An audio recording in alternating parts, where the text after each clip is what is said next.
അപ്പം മച്ചന്മാരെ ചെങ്കളെ നമ്മളിന്നൊരു മ്യൂസിയം കാണാനായിട്ട് ഇറങ്ങിയാണ്. അബുദാബിയിലെ ഒരു മ്യൂസിയമാണ് നമ്മളിന്ന് കാണാൻ പോകുന്നത്. നമ്മളിവിടെ അബുദാബി ബസ് സ്റ്റേഷനിൽ നിന്നും ഏകദേശം 1 മണിക്കൂറോളം യാത്രയുണ്ട് നമ്മൾ പോകുന്ന മ്യൂസിയത്തിലേക്ക്. മ്യൂസിയം നമ്മൾ ഗൂഗിൾ മാപ്പിൽ നോക്കി കണ്ടുപിടിച്ചതാണ്. അബുദാബിയിലെ നാച്ചുറൽ ഹിസ്റ്ററി മ്യൂസിയം എന്നാണ് ഈ മ്യൂസിയത്തിൻ്റെ പേര്. അങ്ങനെ ബസ്സിൽ കയറി സൈഡ് സീറ്റ് തന്നെ നമ്മൾ സ്ഥാനം ഉറപ്പിച്ചു. അബുദാബിയുടെ സുന്ദരമായ വഴിയോര കാഴ്ചകൾ കാണുന്നതിന് വേണ്ടിയായിരുന്നു ഞാൻ ഈ ബസ്സിൽ വിൻഡോ സൈഡിൽ ഇടം തേടിയത്. അങ്ങനെ മണിക്കൂറുകളും കിലോമീറ്ററുകളും കടന്ന് നമ്മൾ അബുദാബിയിലെ നാച്ചുറൽ ഹിസ്റ്ററി മ്യൂസിയത്തിൽ നമ്മൾ ചെല്ലുമ്പോൾ തന്നെ ഫ്രണ്ടിൽ തന്നെ നമ്മൾ ഒരുപാട് ചെക്കിംഗ് കാര്യങ്ങളൊക്കെ കഴിഞ്ഞതിന് ശേഷമാണ് നമ്മൾ ഇതിനകത്തോട്ട് കയറുന്നത്. അപ്പോൾ നമ്മൾ ചെന്ന് കയറി ആദ്യം തന്നെ കാണുന്നതെന്ന് വെച്ച് കഴിഞ്ഞാൽ ഭീമാകാരമായ ഒരു ഡൈനോസറിൻ്റെ സ്കെൽറ്റനാണ് ഈ കാണുന്നത്. ഡിപ്ലോഡോക്കസ് ലോങ്ങസ് എന്നാണ് ഈ സസ്യഫുക്കുകളായ ഡൈനോസറുകളെ ശാസ്ത്രജ്ഞന്മാർ വിളിച്ചിരുന്നത്. ആ ഉയരം കൂടിയ ഡൈനോസറുകളിൽ ഉൾപ്പെട്ട വേറൊരു ഇനമായിരുന്നു ബ്രാച്ചിയോസർ. അതിൻ്റെ സ്കെൽറ്റനാണ് ഈ കാണുന്നത്. അതുപോലെ തന്നെ ഡൈനോസറുകളിൽ തന്നെ പറക്കുന്ന ഡൈനോസറുകളും ഉണ്ടായിരുന്നു. അതിൻ്റെ പേരായിരുന്നു സ്റ്റെഗോസോറസ്.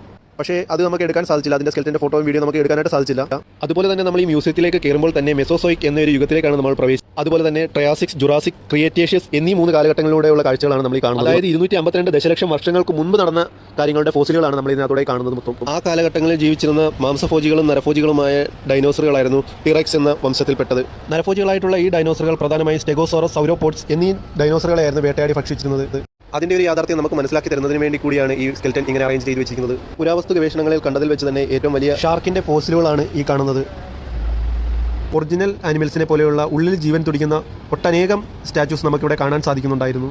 അതുപോലെ തന്നെ ഇവിടെ നിന്ന് അകത്തേക്ക് കയറുന്നതിന് പ്രത്യേകം ടിക്കറ്റുകൾ വേണമായിരുന്നു. അതിൻ്റെ ചാർജ് വരുന്നത് 17 ദിർഹമാണ് ടിക്കറ്റ് ചാർജ്. നമ്മുടെ കൺമുന്നിൽ ഈ കാണുന്നതാണ് കോടികൾ വിലമതിക്കുന്ന വജ്രക്കല്ലുകൾ. പലതരത്തിലുള്ള പല കളറുകളിലുള്ള വജ്രക്കല്ലുകളാണിത്. കുറച്ച് മുന്നേ തന്നെ നമ്മൾ പറഞ്ഞിട്ടുണ്ടായിരുന്നു ടിറെക്സ് എന്ന് പറയുന്ന നരഭോജികളായ ഡൈനോസറുകളെ പറ്റി. അതിൻ്റെ കുഞ്ഞുങ്ങളുടെ സ്കെൽറ്റനാണ് ഈ കാണുന്നത്. ടിറെക്സ് ഡൈനോസറുകൾ സ്റ്റെഗോസോറസ് ഡൈനോസറുകളെ വേട്ടയാടി പിടിക്കുന്നതിൻ്റെ സ്കെൽറ്റൻ വെച്ചുകൊണ്ട് തന്നെയുള്ള ഒരു മാതൃകയാണ് നമുക്ക് ഈ കാണിച്ചു തരുന്നവർ.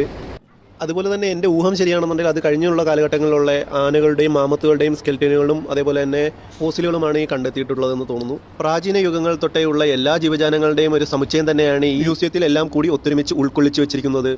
നമ്മുടെ കുട്ടിക്കാലത്തെ പഠിച്ചിരുന്ന പുസ്തകങ്ങളിൽ നിന്നും കേട്ടുപഠിച്ച ഒന്നാണ് പ്രാചീന യുഗങ്ങളിലെ കുരങ്ങുകളിൽ നിന്നുമാണ് മനുഷ്യൻ രൂപം കൊണ്ടത് എന്ന്. അതിൻ്റെ ഒരു പ്രധാന ഉദാഹരണം കൂടിയാണ് നമ്മുടെ കൺമുന്നിൽ ഈ കാണുന്നതും.